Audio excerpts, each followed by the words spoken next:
And we're off. All right, everybody, thank you for joining us today. This is our second Schweiger Live webinar that we're trying.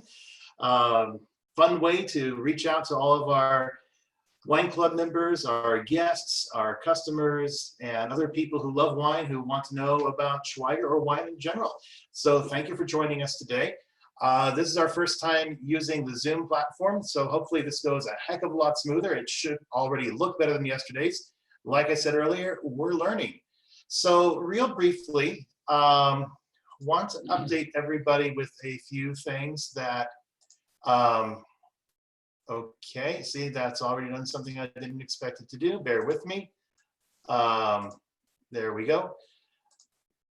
I'm going to put over to the screen share now, and then we can talk from there. Awesome, good. Okay, wanted to update everybody what's happening at Schweiger Vineyards in the face of COVID-19 right now.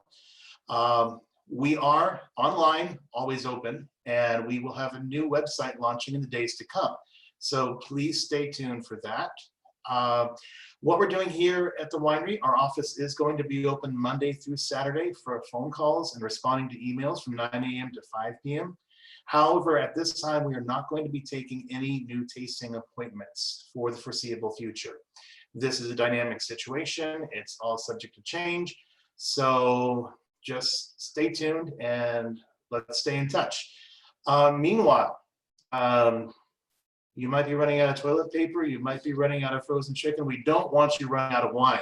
So we have a few ideas open for you. If you're local and you're not in a shelter-in-home situation, take the scenic route. If you have an existing club shipment to pick up or you would like to order more wine, please call us and we can set up a time for you to come up and get the wine. We will maintain this hands-free. We will bring the wine out to your car, put it in your trunk, and you can be on your merry way without sharing any cooties. Sorry. We are also going to try complimentary local delivery.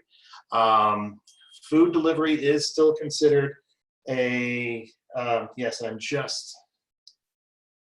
A necessity. Oh, and I just found out I'm showing the preview page, not the live page. Thank you, Bob. Like I said, we're still, Dad, do you want to go ahead and discuss the complimentary local delivery while I figure this out a little better? Well, complimentary local delivery, Napa, Yountville, St. Helena, Santa Rosa. We'll be happy bring in an order and call, email, all that fun stuff, and we'll get to you. So long as the recipient must be over 21 years old. You can just see all these teenagers at home. Hey, let's have a party. Well, we got to be careful there. So if you are fortunate to look younger, oh my God, you're younger than 50, please be prepared to show ID. Hey, just reading this stuff, don't shoot the messenger. Call us to place your order and schedule our delivery. $10 shipping on all full case orders for the duration of this declared emergency, limited to the continental United States, excluding Utah.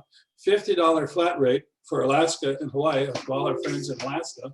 And Hawaii, that's a great deal. Please call or email to take advantage of this opportunity. More information going out shortly with an email. Now, this just in, and this is very fortunate. I've got a lot of friends who are tuning in and helping me with this. So I apologize. We were showing the preview page for a while as opposed to the real page. So we've got this fixed now. Now, amongst everything, like we said, this is a dynamic situation, and we just received Napa County is ordering a shelter in home as of the 20th. But it's the 18th last time I checked. So now it's time to get the wine and let's get this going. Okay, you know what I lost was, well, am I still showing the wrong screen? I'm not sure. There we go, chat. Yes, Charlene sharing that with me as well. Okay, can somebody let me know if we're showing the correct screen right now? Is the majority of your screen simply COVID-19 update, not our preview screen? Yes, thank you, Jerry. All right, awesome, wow. Thank you, everybody. This is cool with all the incoming chats. Where are you getting that? Oh, on your phone. Combination phone, and I've got the chat screen down here. Okay, so moving right along, the subject for today's webinar is going over our history. You know, one of the things that's really fun about Schweiger Vineyards is that not only do we make some amazing wines, well, we make amazing wines because we have amazing grapes. We have amazing grapes because we have a tremendous story that a lot of people, a history that a lot of people don't have, which is why I've actually chained Dad to this chair. He wants to go out and do something else, but he's actually going to be taking over this webinar from this point. And so I have some photos for him basically to tell our story, and take it away, Dad. Okay, well, first I want to compliment Andy on pulling this idea together, which I think is absolutely tremendous. To, you know, a lot of you folks are at home, you know, confined, and my gosh, what's new on TV? You can only watch so many, you know, so many shows. So Andy suggested, Dad, why don't you come up with a little bit of a history? So we found some old slides, since I just had shoulder rotator cuff surgery and I've been 50%. So Sally dug up a whole bunch of slides and we've gone through them, and we found some that I haven't seen in 55 years. And so it was really fun to bring this story to light. Now they're looking at the screen with the... Yes, the screen on the right.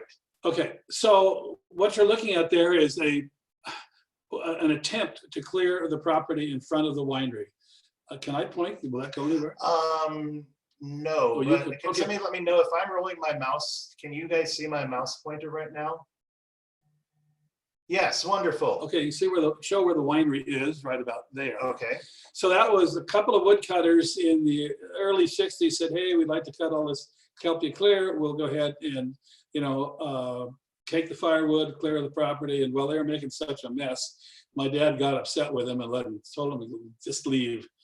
So it sat that way for 12, 14 years. And you want to show the road, though? I will get to that, but why don't you back up and say how we came to own the property? Well, I wanted to show the road. Oh, okay. Well, you know, okay, how we came to own the property. Or shall I show the road first? Okay, we'll go through what the property looked like. Okay. Well, that's one of the shots early on up from my folks' cabin, yeah, on a little bit of a snowy day. Now, for those of you who are familiar with our road, that you know, most of you have been here, this is coming up from the Santa Rosa side. There was the last 2 miles in 1960 was one-way dirt road. Now, I found this area. I was a newbie firefighter working CAL FIRE, and they said, listen, we want you to deliver this fire engine from Santa Rosa to St. Helena. Well, there was definitely a better way to go and faster way to go, but I didn't want to look like I needed to ask for directions. So I saw an old fire map and said, well, St. Helena Road goes right into St. Helena. So I'm driving up this area, and up ahead about 2 miles, here's this kind of a beat up piece of plywood with for sale by owner. I thought, whoa, that looks pretty neat. So I called my dad that night and said, hey, this weekend, we got to check this out. And he did, we did, and we had been raised up in the Santa Cruz Mountains for every summer of my life. And this was mountain country that was really important to me, and we lost it through a bit of devious family challenges. And anyway, it was gone. We lost it, and my dad was just devastated, and he was so thrilled to find this property. And so it was heavily wooded, all 55 acres. So you can move on to the next one. So anyway, that was a look in 1960. Well, there we are in 1960. We had done a lot of handwork, and I convinced my dad why we needed to have a bulldozer. So we found this one on Highway 101 by Redwood City. It was just off of a logging show. It was a good little piece of equipment. Standing up on the tractors, my younger brother Carl, my mom with a little dog kind of harassing her, and my dad in the front. So it was kind of a adventure of pioneering. Yeah. Also, want to let everybody know, if you have not found the chat screen yet, if you scroll up the top under more, there is chat, and that will open up a chat window. If you have any questions or comments, feel free to chime in, and we'll address them as we go along. This is looking at our what we call our upper two. Chardonnay was an old prune orchard, and go ahead, Andy, you showed the county road above there. Everything was pretty wild up there. There was only 3 people that lived on the whole mountain, and we were probably number 4. So we were. And then little by little, the land just stayed there. And we were surveying some, one of my classes was surveying. And my last class in surveying to qualify as a licensed land surveyor was to survey a property that was surveyed before the turn of the century. And that would be like 1880, 1886. And so my folks' property qualified. So I had to find the section, township, and corner and resurvey the property. There's a picture. I'm going to bring that up, Andy. That's my dad helped me cut brush to do the surveying. Well, that's okay. Kind of. And so here we are doing the survey. Go ahead. You kind of scroll through that part of it. So I'm doing that, and my dad's really good at following instructions, and so was I, used to be. And then he was really great helping. So every time I completed what you call closing the field, I was off by 100 feet. And I brought it back to the professor at school. He said, well, I'll give you another weekend. Go ahead and check it out. Here, my dad and I are going back at it again. We're off by 100 feet. And so I came back and I says, I guess I'm not going to do well in this class. That professor said, tell you what, I'm coming up next weekend and I'm going to help you. We're going through here. He could see a little bit ahead of him now. And we went through there and he says, yep, it's wrong by 100 feet. It's wrong. What's wrong? The original survey done in 1886 was off by 100 feet, which meant the property went north 100 feet and to the west by about 3,000 feet, which meant my dad picked up 7 acres he didn't know he even owned, but it brought it over the top of the mountain. And that's what kind of, as we walked through this little area that was relatively flat, I thought, wow, wouldn't it be neat to cut this out, make a lot line division and buy it from my neighbors. So I went down and visited with my neighbor, and they owned at the time 640 acres. And I said, hey, would you mind if we can carve out a little bit 8 acre area that on 2 sides in your property, it's straight down the hill. How about if I'll pay you $225 an acre. Oh, they said, well, I'll tell you what, come on down for dinner tomorrow night and we'll talk about it. They said, well, wait a minute, we'd really like $275 an acre. So through the course of dinner, we could compromise at $250. At the time I was 19, and this was BS, I have to tell you, before Sally. Would your wife let you buy something like this? Probably not, if she's listening. All right, we have a question from John Jacobson. He wants to know if the beagle in the last picture was Barney. Oh, good. Very good, John. That's exactly right. The most irritating dog we've ever had. Yeah, that's saying something, Jimmy. No, he would never mind. He would run out the door and run away from wherever you were. So here we are, starting with that little cat, starting to do some clearing. This is a picture of the old prune orchard that was planted at probably about just right after Prohibition. What do? This land had been in vineyard in the 1885, 1886 era. And the 3 Ps took it out in 1920, phylloxera, Pierce's disease, and Prohibition. There's a little bit of a planting that we're doing. It shows you some of the background. Some of the areas on what's today is the gate block and the spring block. The vegetation wasn't very strong like it was, you'll see in other pictures in the front of the 8 acres or the 6 acres. So this was all, between 1990, 1960 and 1966. Okay, now I'm holding the next slide. So now after all this clearing, but before you started construction, Vietnam came along. Vietnam came along. And somebody else came along. Right. Very good intro. So that kind of slowed things down in our life, but things picked up in our life too. I had a wonderful job with Pacific Bell and in the engineering group, and it went really, really well. So this was a great job, and we had fun doing it, and it was very, very satisfying. But there's always one more step in life. You want to take a chance. So in the process of working for Pacific Bell, we built our own home in Santa Rosa. And that was really fun. There's my dad, there's Sally's dad in front of my dad. And Sally's dad is wearing the kind of... No, that's my dad with the coveralls. And that's in Pop K in the blue cap? Yep. And 2 little neighbor boys. And we're pouring the footing for our foundation. And that's Louis Bishop Burger there with the bigger shovel. Right there? Yeah. So it was a good crew. It took us about 9-10 months, and boy, I had the bug about building. So why don't you go head on to the.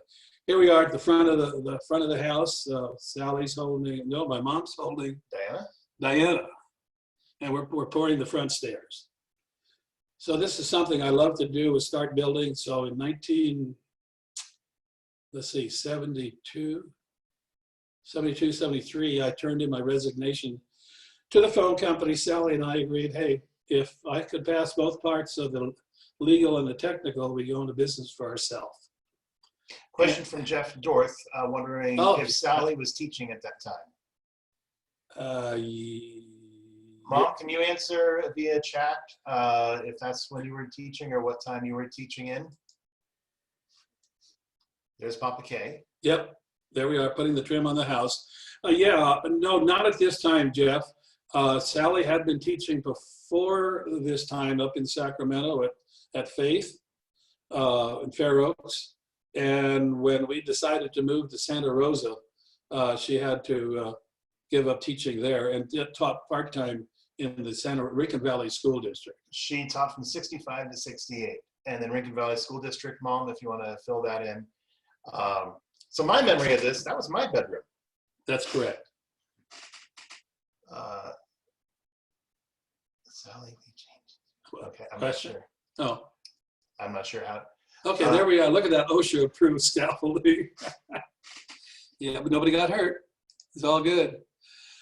This is just a photograph of our construction venture. This was a 8-sided gazebo, 4 stories high, which overlooked downtown Santa Rosa, which was the dream and vision of Bill Hewlett and David Packard.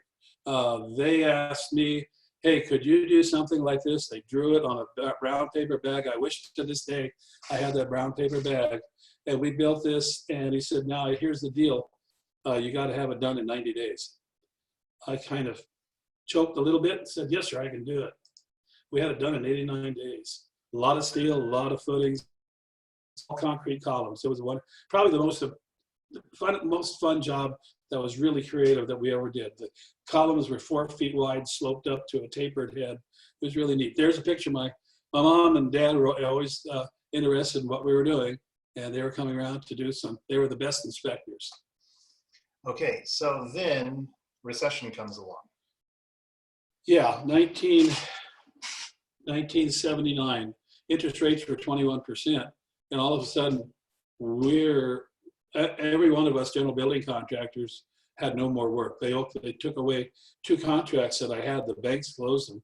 So now what do you do? Well, it was always a dream to clear the land and plant a vineyard, but you need 3 basic things in life: time, energy, time, ambition, and money. I didn't have any money, and before this, I didn't have any time. But guess what? Now we've got some time. So let's start up that cat and start clearing. And I'll show you some of the trees. This is my dad. Not about to be the size of the trees we were cutting out in front of the 8 acres. And in that 8-acre block, we found at least 10 hand-split redwood grape stakes, which showed that area had been in vineyard in the 1880s. So it was real promising. We cut down trees like this, and we weren't sure. I didn't want to cut them up for firewood like so many of my neighbors did. So I contracted with a mill, and they said, hey, but bring us a sample. Okay, there's my sample. So that was kind of fun. Here's that big tree where you saw the log splitter. I have to identify a few people. John, you're listening. You'll see yourself there. Brother Bill is there, and my dad. And there's Andy using his head. A little bit more pressure, and I probably would have wound up a trumpet player instead of a sax player. Okay, we're not going there. But that's what the area looked like in front of the winery in 1979. There's more clearing pictures. We did it very organized.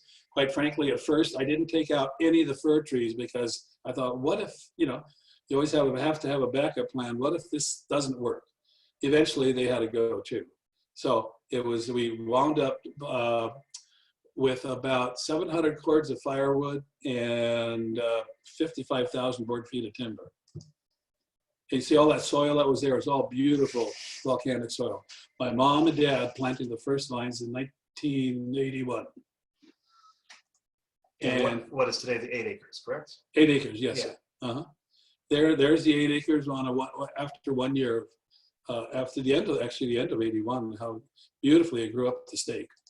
Well, if you go back, if you can see at the bottom, there's little blue Oh, the netting. rabbit guards. These were rabbit guards. We had been to Europe, and there was nothing like that here. And I saw those and said, hey, we got to bring some of those home. So we imported a whole bunch of rabbit guards. And at one point in time, before, let's see, if Pastor Jim Bothwell is watching, well, I had a little bit of an accident and I couldn't finish the job. A little accident.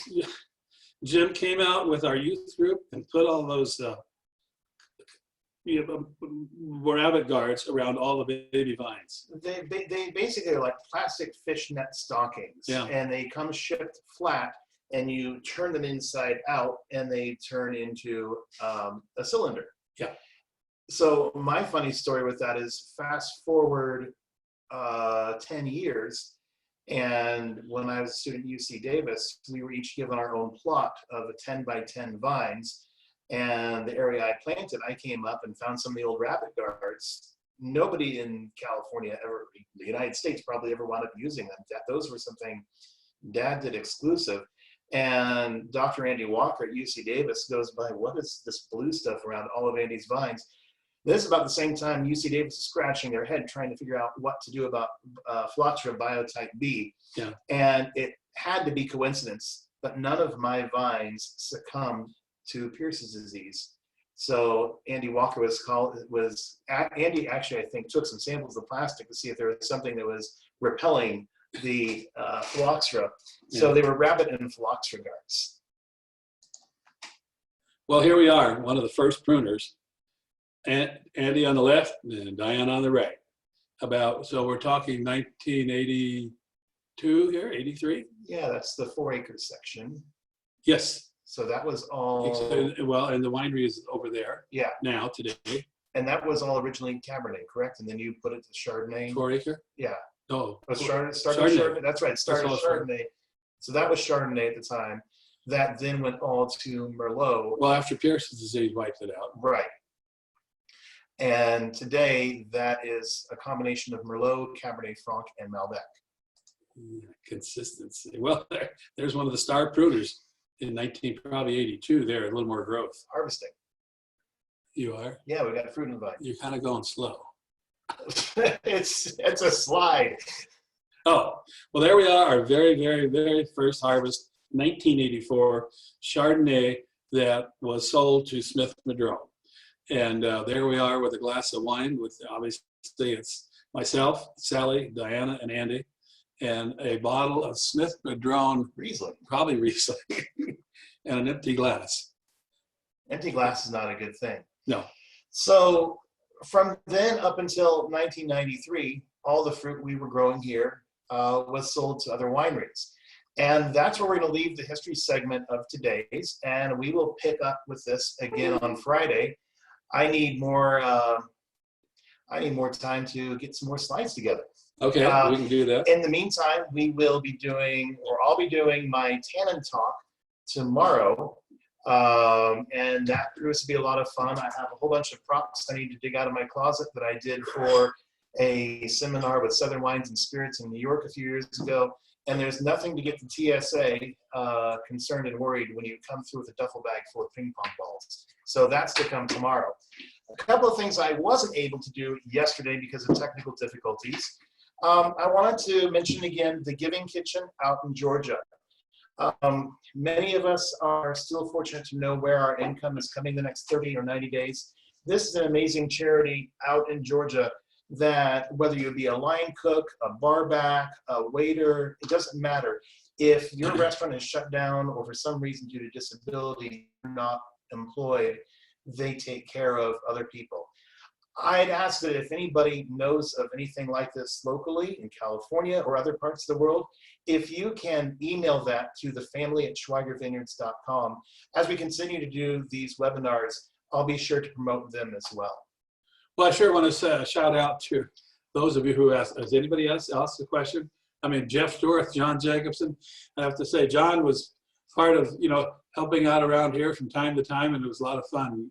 And all the folks out there listening, thank you for taking the time to be with us this afternoon. And again, Andy, you've done a great job. 2 more things. Oh, gee, all right. But wait, there's more. I got permission from a wine club member, Segi Isho of Straight No Chaser, to share this PSA on hand washing. And hopefully we'll. And that didn't work out right. So, oh well, I'll try again tomorrow.